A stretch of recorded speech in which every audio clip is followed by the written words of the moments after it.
for me. I want you to do that. Be real black for me. Wholeness and balanced vibrations, everybody. This is Ebony's Bones. I'm your host, Ebony Johnson, alongside our co host, Professor AJ. Woo, woo.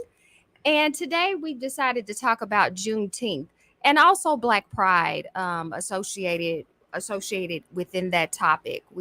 Many people celebrated across the nation, and I feel like Professor AJ is getting bigger and bigger, especially ever since it became a federal holiday.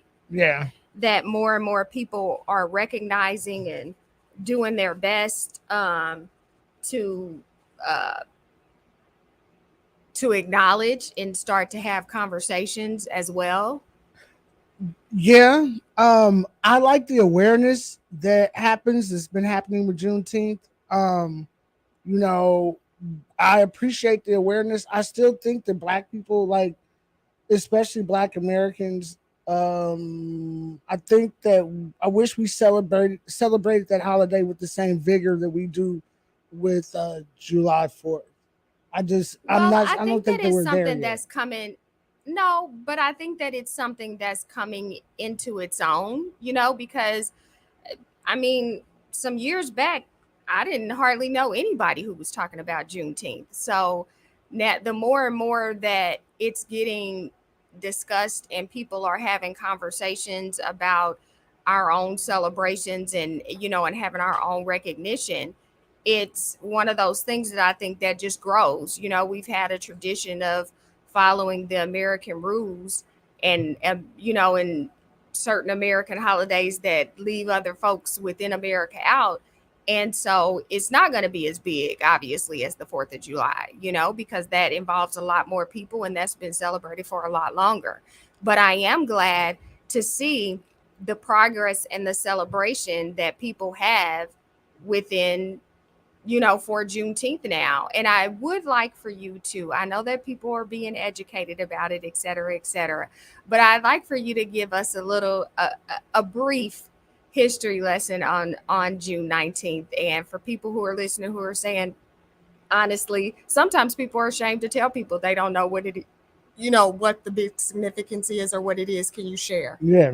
Um, my that's so interesting because my auntie, she just asked me, or she pretty much was insinuating through the conversation that Juneteenth happened on the 17th instead of the 19th. Oh, And really? Why? she didn't know. Oh, okay. She just didn't know. But why did she pick June 17th? I'm not sure. Oh, okay. I'm not sure what made her. I just had to, I wanted to make sure I corrected her because I kept noticing she kept saying the 17th, and I was like, "Why do you keep saying that?" Mm-hmm. She's like, Juneteenth is on the 17th, and I was like, "No, that's not correct." But um, the history behind Juneteenth is June 19th, 1865 is when word reaches Galveston, Texas, that the slaves in the area are free. Even though slavery had ended when the war ended because the South lost, and that was pretty much one of the conditions of surrender. Like, we're not playing games about the slavery. So I did a presentation yesterday, and one of the things I brought up was how for Juneteenth we seldomly ask the question like, okay, well, we understand that these people hear about this on June 19th, 1865, but why did it take so long? Like, why was this emancipation, this freedom held from them? And to dissect that means that we have to start getting into other people's fragility, especially in regards to things like slavery, the reason why we had the Civil War. And again, remember that the reason why we had the Civil War, primarily was because of um, states' rights. But what is conveniently omitted when the idea of states' rights is thrown out there, is that the rights that these states are seeking is to hold slaves. Mm-hmm. Period. It's in their constitution, and anybody else that pretty much tries to insinuate it was something else other than slavery is not really can't be well versed on the topic. So yeah. How do you feel about the conversation, at least I've seen going on with people who want to celebrate in their individual states' freedoms. You know, when they're for instance, we have a mutual friend who posted about in Florida, they want to celebrate May 20th, which is when the slaves gained found out about their emancipation and or freedom. And and so people are saying, oh my gosh, we need to have we need to be united and just have one day. And I've seen other people say, well, we can celebrate at a state level but also maintain it at a federal level for unity. I agree. And that's the one I like as well. Like, we could still have unity. I think, and that's what I think that I think that's the most important. That's paramount, right? Yeah. Is cohesion. If we don't have cohesion, then it's always going to be the opportunity for other people to come in and divide. Um, our community will always be present. That opportunity will always be present, and that's one of the things that I wish that we took from the civil rights movement is the idea of cohesion. Yeah. Even when it comes to setting aside like personal things for the betterment of the group. Mm-hmm. I think individualism is awesome, but it could also be problematic, especially when you're dealing with people who are oppressed, because there has to be setting aside some individuality Mm-hmm. for the betterment of the entire group. Yeah. I also feel that it's important to, as we celebrate, the balance of both. You sent me a clip. I think it was you. I hope so. Maybe. You sent me a clip where this black man was talking about how he was forced to pick cotton when he was in prison. Oh yeah. And the conversation again saying slavery actually is still going on in our prison systems. Mm-hmm. And so the freedom becomes layered. It's a ever expanding state of being for us, I feel. So we get free on one level, and then there's another level, and then there's life, there's still more to be lived and more to be addressed. Go ahead. I would go so far and to say it's not just a ever evolving, like this is an ever evolving institution, right? Mm-hmm. So under the 13th Amendment, it pretty much says, and I'm going to paraphrase here, it says that involuntary servitude or slavery is pretty much eradicated in the United States except for punishment of a crime where the party shall be duly convicted. And what that really means is that if you are convicted with a crime for a felony, when you go to jail, your social security number and personal identification, like your given name, is sacrificed for a prison ID number. Yeah. And you are not recognized by your name in that facility. You're only recognized by your prison ID number, which means that you are no longer a citizen. Mm-hmm. So, and here's the kicker, right? A lot of those prisons are in rural areas. And because they're in rural areas, they are able to boost the population of that area based off of the inmates that are incarcerated in that area in order for representation and budgeting and tax purposes.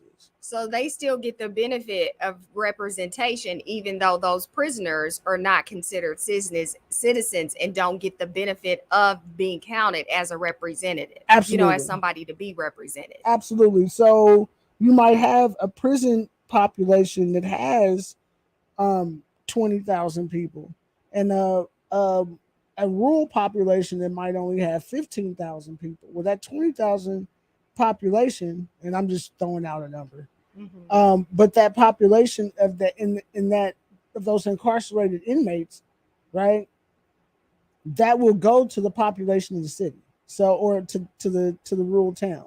So it will jump from 15,000 to now 35,000 based off of another 20,000 inmates. It don't. The thing that I have to keep remembering for myself is, yeah, right. It doesn't make sense. Yeah, it's not okay. Like but it seems so blatant. Some of the topics that we discuss and some of the what is considered legal. I mean, it just you when you really hear it broken down of, oh yeah, well, how did they work that out? That you cannot be considered a citizen, but we can get the benefits as if you were a citizen. Well, again, I think that again falls into our ever evolving institution, and I would even go as far as to say our addiction to slavery. Mm. Like America is Wow, can we addicted to pause for slavery. that? Yeah. Huh. Pause for that. Yeah. Okay. No, I didn't want you to go on past it because I don't know that I've ever thought about it as we're addicted to slavery. I mean, I've thought about us being addicted to war, you Mm, know. Um we are that too. yeah, but I don't know that and ironically so, because we say we're the land of the free, And that's where we get but we into. hold the most.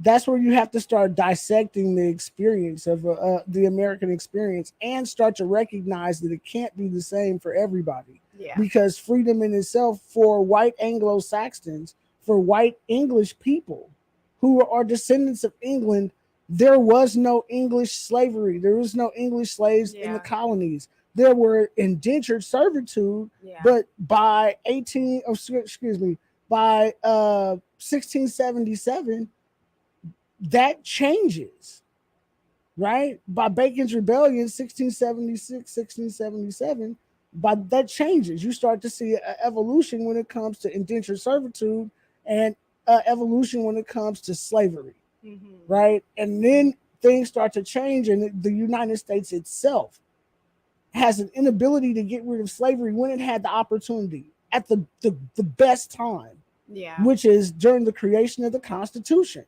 And I had a conversation with my class one time, and one of my students who was sitting, he said politically he sat right of center, Mm-hmm. and he starts to push back on why slavery was necessary. And I let him do it. Hmm.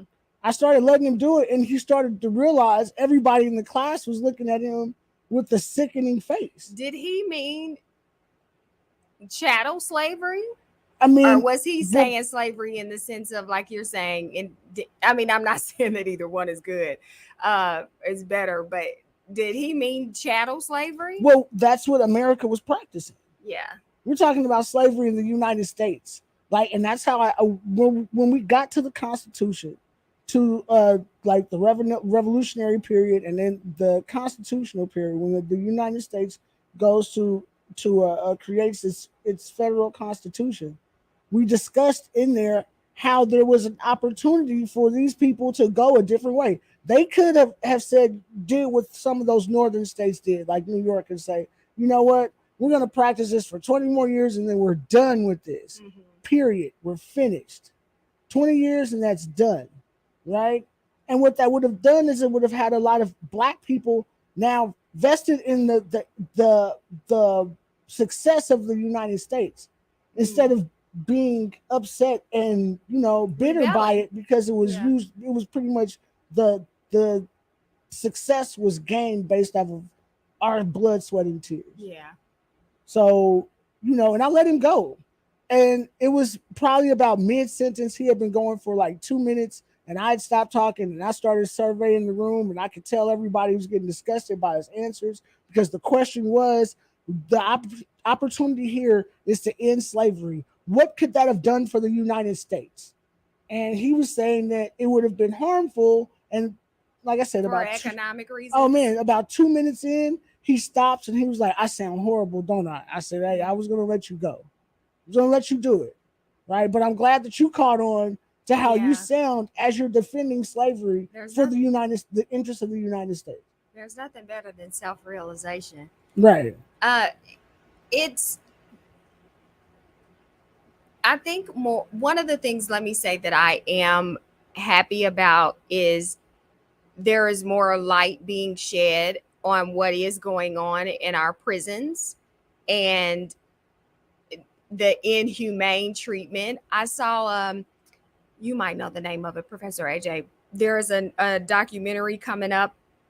Jay-Z is a part of it, and I think some other people are involved. And I saw this clip, excuse me, where they talked about this prison that, I mean, the conditions were so bad that there was one gentleman who was interviewed, and he said if animals were here, they wouldn't tolerate this for animals. Oh, you no.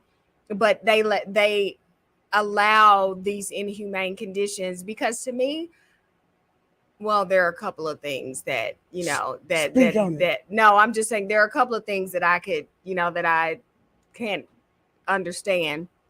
But I feel as though if you go to prison, that doesn't mean that you're not a human being anymore. You know, I'm not saying that it should be, you know, some people are, oh, they need to be punished, they need to be whatever. But we also have proof that constantly trying to punish people isn't necessarily helping to repair. And some people don't want the people to be repaired.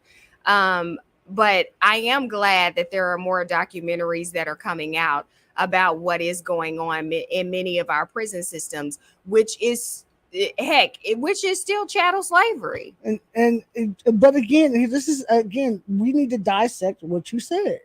If we start to realize, like, take a step back, and like you said, self-reflection. I'm all about that as well, especially as a country, right?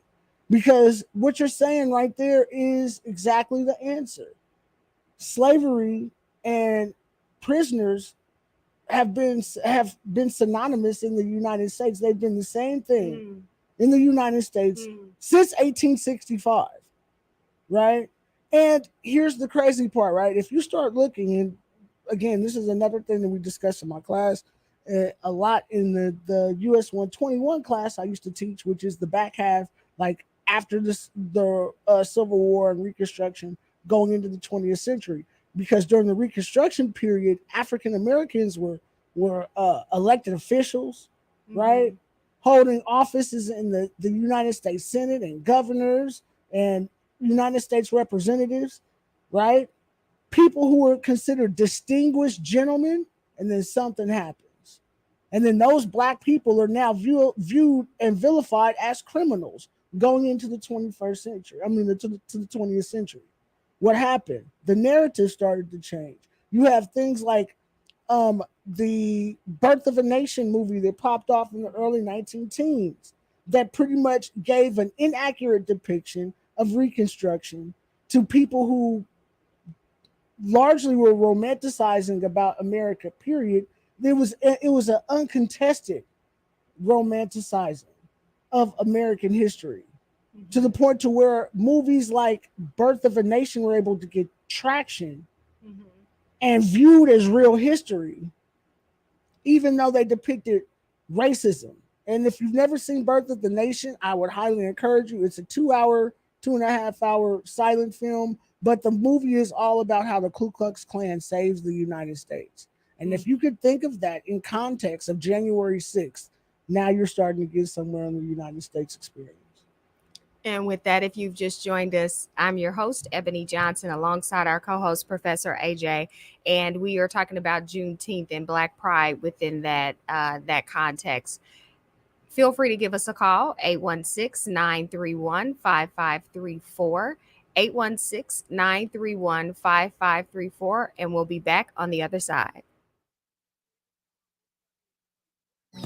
KKFI is hiring. We're now accepting applications for a bookkeeper office administrator position at KKFI's offices at 39th and Main in Midtown, Kansas City. This is a full-time, 32-hour per week position that is responsible for supporting the administrative and financial needs of our growing organization.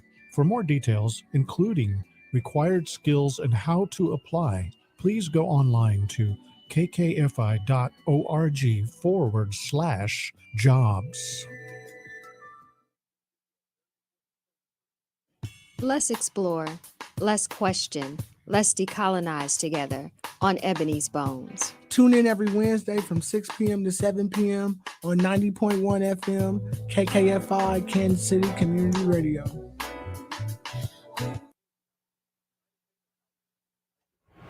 We are back here on Ebony's Bones talking about Juneteenth and Black Pride. Many people celebrated over the weekend. It's now considered a federal holiday, June 19th, in recognition of June 19th, 1865, when the last group of enslaved African American. What? No, go ahead. I'm listening to you. Right?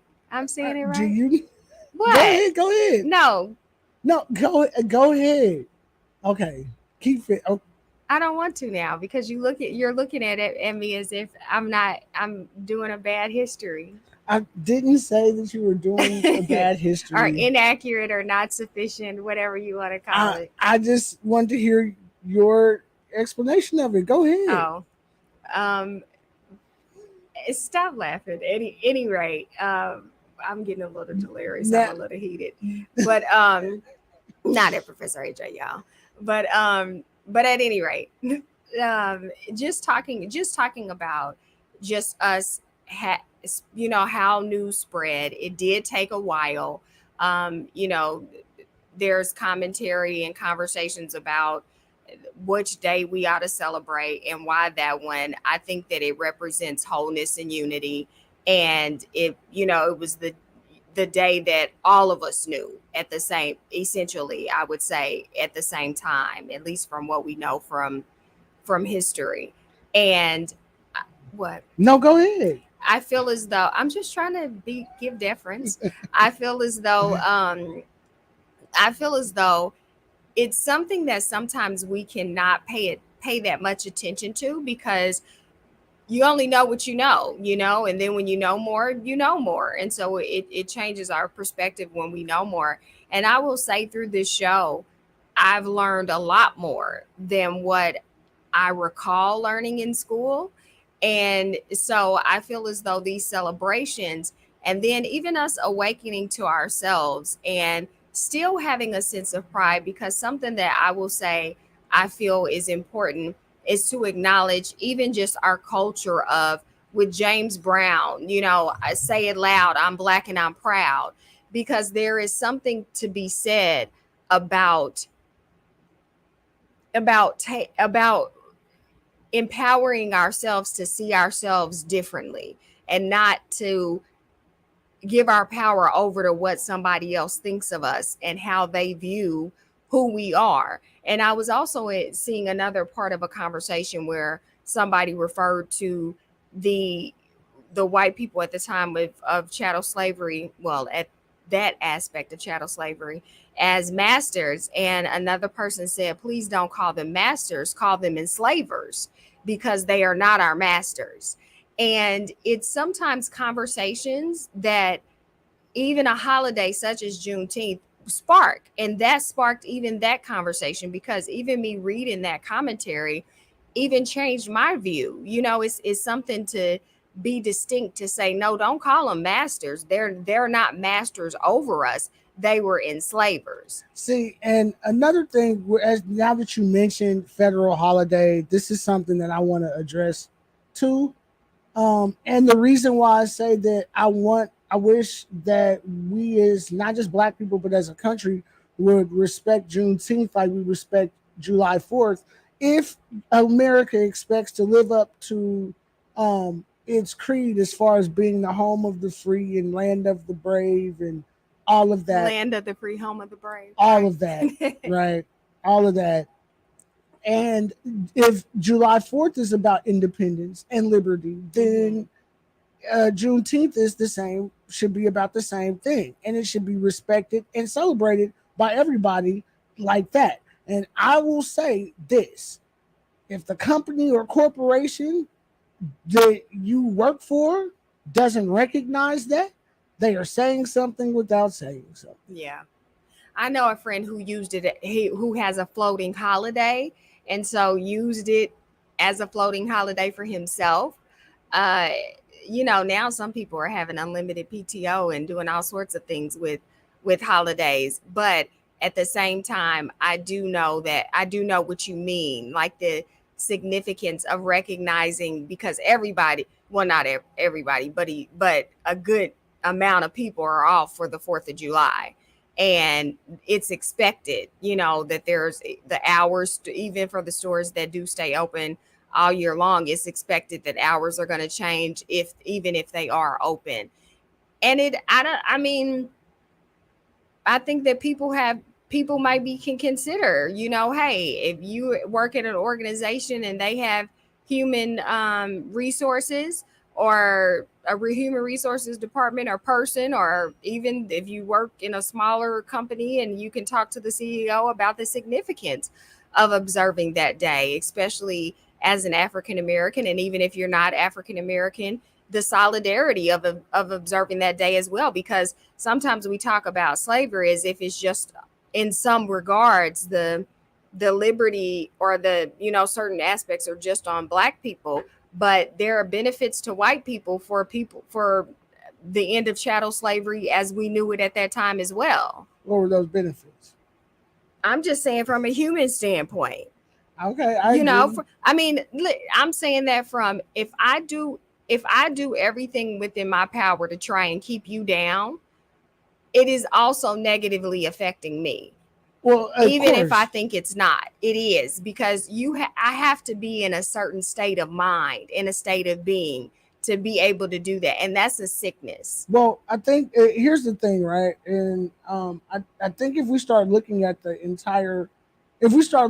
institution from a neutral stance and seeing that it's bad, regardless of if your family are participating or not, regardless of your personal fragility, right? Mm-hmm. We can really start to see certain things emerge. Like, I mean, technically, you were right. What happens with chattel slavery ending in the United States is that a lot of poor white Americans didn't have to compete with the institution of slavery anymore. Mm. So, and you see certain organizations. Speak on that a little more, please. So, the institution of slavery, and you have a lot of historians viewing the institution of slavery as an institution that would hurt poor white Americans, primarily because they have to compete against free labor. And who is going to pay for a carpenter to build you a gazebo, or build you a stable, or something to that effect? Who's going to pay for that if you have to compete against somebody can just buy a slave and then you own a carpenter? Mm-hmm. So people which is the same argument we're still having with immigrants, right? Well, wait, hold on. Not having directly with them, but we're having it as opposed to where people are mad about immigrants. They're taking our jobs and they're doing people without the legal paperwork, and there are people who are upset about being some owners of businesses underpaying those workers because they know that those workers are afraid of being deported, but they still need to be able to survive in the country. And so there are a lot of people who are upset about that, in the debate of they're taking our jobs. Yeah. Mm-hmm. No, okay, yeah, I get that. Yeah. Mm-hmm. And that's just, yes, you're right. When you view it like that, yeah, the idea of they're taking our jobs is something that is, yeah. But here's the thing when it comes to that, is that once slavery ends and poor white Americans can then capitalize on not having to compete against free labor, they weaponize the whiteness in order to make sure that they subjugate this group of people for a while. Like, remember that you start seeing lynchings right after the value of Black lives goes away. And the value of Black lives literally disappears on June 19th, 1865, because once the value goes away, once you don't have to worry about somebody suing you for loss of property, then, now it's, you can do whatever. And that is exactly what happened for just about 100 years in this country, in order to create a condition where you have a population of, like, not just haves and have-nots, but citizens and people who don't have any rights, especially in regards to their lives. Like, I can protest getting cheated at work and then lose my life and nobody goes to jail. So, that weaponization of whiteness really happens after slavery. So when you say, you know, um, the end of chattel slavery in the United States benefited white Americans, you're absolutely correct in that statement. Absolutely. How do you feel for yourself with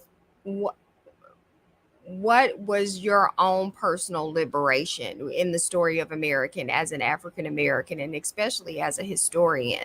And what started changing the narrative or the experience for you? And by that I mean, where instead of believing the narrative that is dominated by white supremacy, where you started believing a different narrative for yourself? That is a very loaded question, primarily because it encompasses a lot of things. And but I'll try to keep it. I'll give you the most simplistic answer I can. Right? My my awakening happened. It really happened for me when, and I've told this story before. When the last conversation I had with my grandfather, where he told me that on his deathbed, that one of the things that he was afraid of growing up in rural Missouri was afraid of being lynched. And that right there took me through an entire journey about understanding lynch culture in the United States. Because for me, I tried to understand how African Americans became so docile in the going into the 20th century. What I mean by that is, like, we hear about these instances of people just, getting beat up and sprayed with water hoses in the Civil War, the Civil Rights Movement. But to understand how we got there, especially for a lot of young people, they won't understand how why they are doing it and why they are choosing not to fight back, right? In the face of such hostility. But there were always people who fought back. No, and I'm not talking about like fighting. What I'm saying is physically, like fisticuffs, throwing hands, right? When somebody's spitting on you, you're sitting at a counter doing a protest, and you have to be trained not to flip out, because flipping out and like having fisticuffs with somebody who is like physically disrespecting you or putting their hands on you can end up to you and several people getting killed. And there's no redress for your death. That's what I mean. It's like, yeah, you see fight backs, you see fighting back, you see examples of civil disobedience. But I'm talking about, and a lot of the young people don't understand this, is because they don't understand how we got to that point where it was like, I can't fight back, because if I do that, I'm risking my life and my family's life. And in a situation where nobody is going to be brought to justice.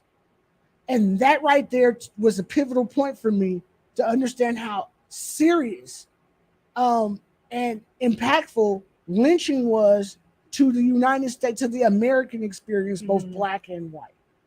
That right there was one of the things, and how nobody wanted to discuss it, primarily based off of fragility.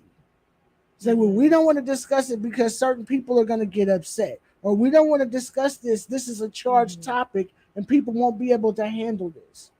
This is going to make people feel uncomfortable, especially if you look at an old picture of a lynching and you see your grandpa. Sorry, I got a little worked up. No, but I feel as though it's important to, and understandably so, getting worked up. It's a part of our heritage. It's in our bones. But I feel as though it's important to understand that, because I think of the movie line in Django when what's the name's character, he said, I don't understand why the blacks won't just rise up and kill the whites. Exactly. That is a fair question to ask. There's a book written by Jordan Winthrop, or I can't remember. It's either Winthrop Jordan or Jordan Winthrop. Those two names are in the book. Are the author's name. Right? It might be work it out. Yeah, forward or backward or forward. Anyway, the book is called The White Man's Burden. And in that book, what the author asks is, why do you see a lack of slave resistance after the Nat Turner rebellion that happens in the 1830s, Mhm. why is it that you don't see any more resistance for until slavery is over in the United States? But in other countries in the Western Hemisphere, they rebel all the way up until the last day. Mm.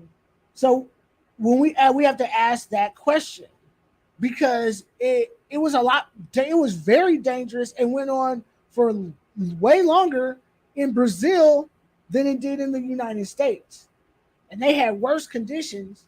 Was that the reason why they continued to rebel? I mean, we had bad conditions too, horrible conditions, right?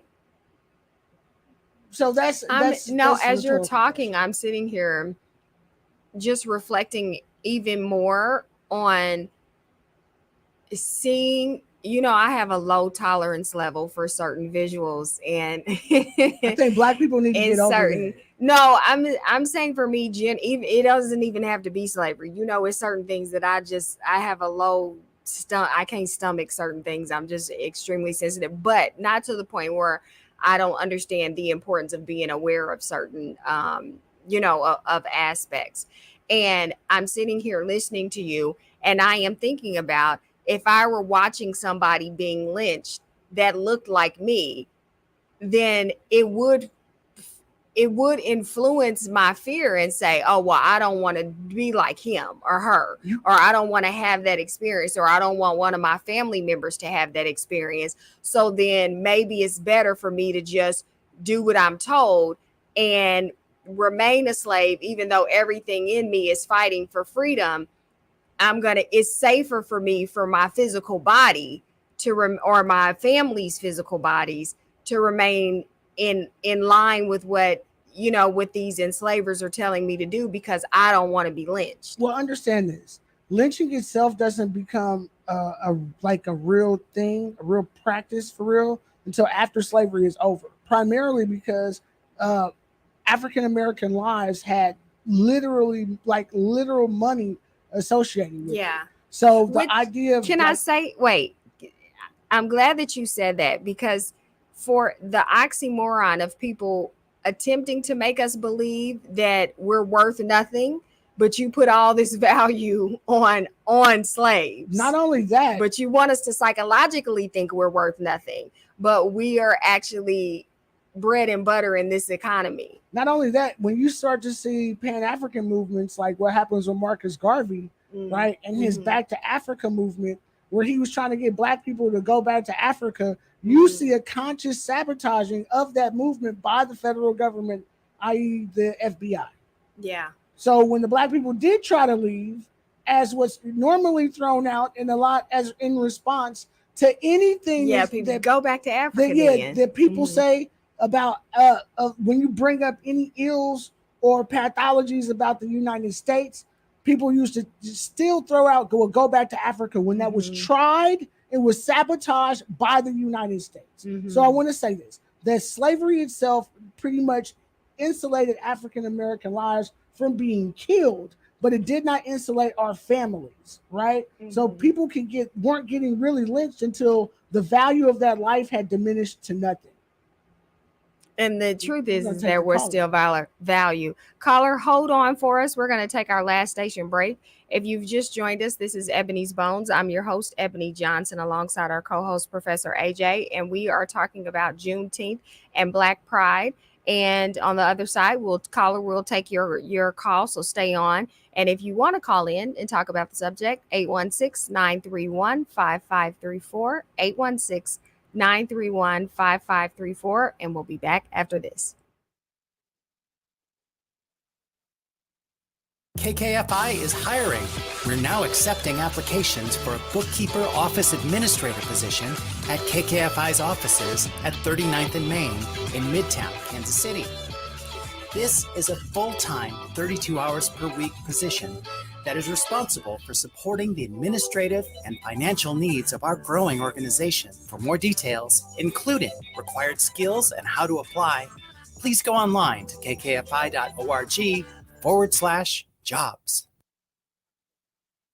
Every day, KKFI is posting new content on our social media sites. Follow us or give us a like on Instagram, Twitter, and Facebook. at KKFI 901 FM and learn more about your community radio station.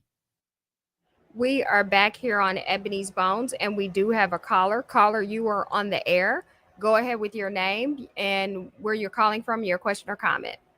Hi, Ed Peterson from Kansas City. I'm a colleague of Professor AJ's, and I just wanted to mention it is Winthrop Jordan, and he actually even had a more famous book called White Over Black, and we used that when I was a graduate student way back in the late 60s and early 70s. It's a great book, and I would recommend it. It's still very useful. I would like to say, too, if you're looking at white terror and lynchings, it does go back, I know Professor AJ's aware of what happened with Stallman's Rebellion, and after it was put down, the plantation owners were awful. They executed people, and they actually did lynch them, but while they were lynching them, they were also burning them at the stake. So the whole thing about lynching really goes back into some of the origins of colonial society.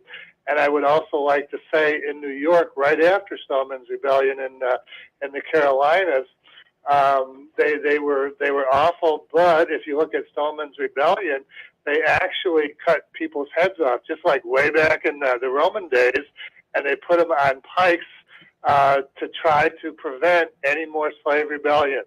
Yeah. So they're pretty vicious and pretty violent, going way back to the origins. And I know Professor AJ likes to talk about Bacon's Rebellion, and they were a terror back then too, going back to the 1670s when they actually wanted to legitimize slavery and get rid of indentured servants.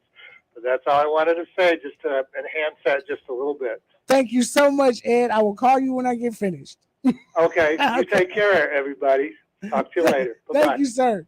Now, and you know what? I should have said this when he was on the air. So he's absolutely correct. When they did slave rebellions, when slave rebellions were found out, like what happened with Gabriel Prosser's slave rebellion, and even Denmark Vesey, right? They murdered people primarily for the same reason that people euthanize dogs when the dog starts to attack people. It's like this dog or this animal is not safe around people. Therefore, we have to put the animal down, right? Now, I think that the difference I want to and I encourage Ed to call back if he feels like I'm incorrect or wants to push back. Why? So y'all can have a history professor. Man, I love talking to him. He's a wealth of knowledge. No, I appreciate it. And the difference is if I was to shoot, or let's say I feel accosted by someone else's slave. They might have said something to me, might have disrespected me. If I murder that slave that belongs to somebody else, I could be sued for restitution from somebody else. They want their money that they lost in that slave, right? I mean, people are still collecting insurance on slaves now. I read that somewhere not too long ago that is actually, people are still collecting insurance. Are you sure it's not interests? I read insurance. Okay. Interest, yes. I don't know about insurance. Okay. But I know about interest rather, because you have a lot of companies that were either supporting or backing slavery in itself. Like you got insurance companies for sure. Right. And you do have like entities like the English monarchy that is still collecting interest off of some of those slave investments. Absolutely. For me, it is a wonder and it is a sense of amazement that we as a Black people, as African American people, are still here because the level of genocide, the level of, I don't even know another word to call it, but that we as a people survived that. If some, just listening to the story alone, I would think, oh, their group of people is just gonna go away, like they're gonna dissolve. At some point, how can you keep this up for this long and those people still regenerate? And so when we talk about Juneteenth and we talk about Black Pride, I like that you set the stage for understanding why certain people didn't fight back, because once they were able to see lynchings and once they were able to see the atrocities of what chattel slavery is, that fear can settle in, and like people say, well, I'm gonna teach you a lesson. You know what I mean? I'm gonna do this, and then what can you do? Because we have this, and we have more than you, or we outnumber you, or we outpower you. And to know for ourselves as a people that it wasn't that we just said, okay, there were experiences that took place. I think about my niece and my nephew, and I think not so long ago, so a few years back, my niece asked about this and I think I may have reached out to you, Professor AJ, because she just couldn't understand it. Like I don't need, because it's nonsensical. I think that's why. But also knowing that it wasn't that we were just necessarily a whole group of people who said, okay, I'll be a slave. Right. There was a process to it. Like Kanye West suggests that this was a choice. No, it wasn't. And that right there is the ignorance that comes from people who don't read, right? And let me throw that out there, Kanye West, and I'm not trying to make this about him, but he is a person who openly professes to his ignorance. I don't read. That's whatever, but that's how you come to these conclusions. But yeah, here's the interesting thing about that, right? You have insurance companies that were created primarily based off of insurance companies that were created to insure slave cargo, primarily based off of the fact that the packing and transportation practices had a very high mortality rate. So shipping those slaves over means, in tight packing them in small confined areas, means that you're going to lose a lot of them because of death. Mm-hmm. A lot of people were throwing the bodies overboard, and the sharks started following those patterns. And they still follow those patterns based off of migration right now today. So what I'm saying is that insurance companies, a lot of them, some of them, or a few of them specifically, were created in order to ensure that people who lost slave cargo and transportation were able to get their money back. And some people are still collecting money off of those interests because those insurance companies still exist. Now, I want to say this one thing. I talk about my travels to Trinidad a couple of years back with one of my best friends. His family lives in Trinidad, and we went there to celebrate Carnival. And my experience in Trinidad really changed how I view like Juneteenth, because their celebration is also linked to their emancipation, and the way they celebrate is way different than we celebrate. And when you start looking at how many Caribbean countries and islands have this type of celebration, right? And the pride that they all automatically exhibit that just radiates from them, I start to ask, well, what if we did the same thing? Could we have that same pride in ourselves and our community? Yeah. That's one of the things. And if you've never been, not Miami Carnival, right? And I wouldn't even, Caribana is cool, but I wouldn't even suggest Caribana. I'm talking about like a Caribbean island where it's just 4 days of straight partying, because the question is, if slavery ended for you yesterday, how hard would you party? That was the question that kept me going for 3 days off of very little sleep. The one thing that I think is interesting, life doesn't move in necessarily a straight line. And there was a lot of Black pride that we saw during the Black Panther time frame, during in our music, in the way we chose to proudly wear our afros, and the way that we are natural hair, and the way that we chose to, to dress and to just be in and of ourselves. I think that obviously it was closer, even though that was just some decades ago, it was still closer. I think we had in our family bloodlines of people feeling this sense of, okay, I'm going to be proud of being Black. I'm not going to allow myself to agree with what white supremacists choose to say about what it means to be Black. And when I think about scientists and information that comes out about all that happens for us to even be born, to just acknowledge the miracle of that that takes place for us to even get here and be here. There has to be some value to us being here, or else we could not be. I agree. And so I think, but I say that to say, when I think of the wonder of life, when we celebrate a baby coming into the world, it's a wonder, like it's a legit wonder, like how that process actually takes place. And so for our own self-empowerment to come back and say, whatever it is you believe, I'm not telling anybody what to believe, but just the wonder of life and how it actually happens, it is something that is amazing to me.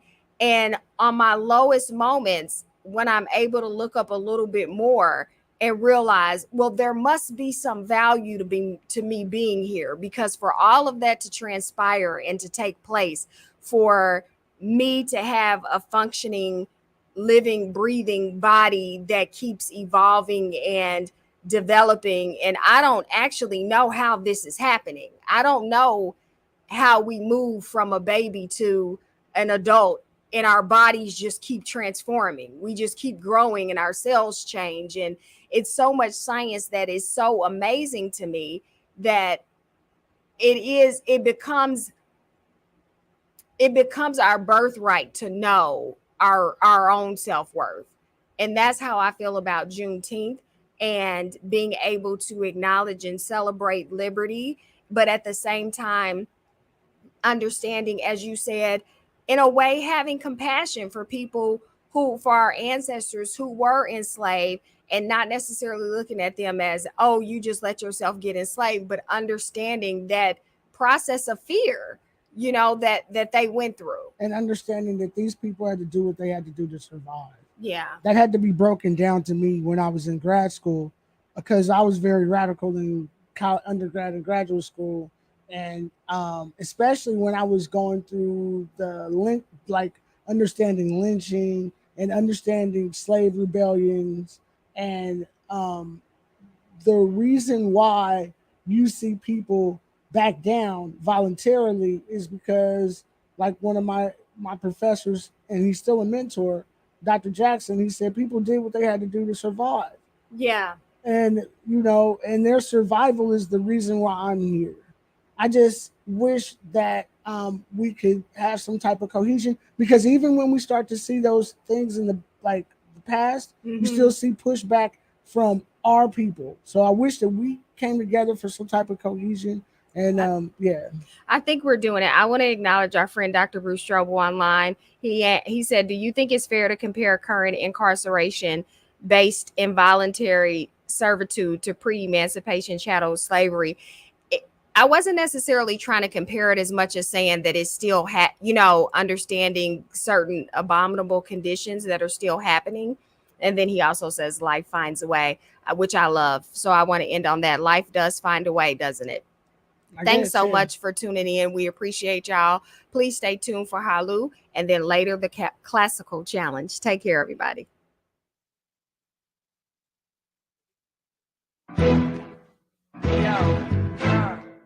We about to step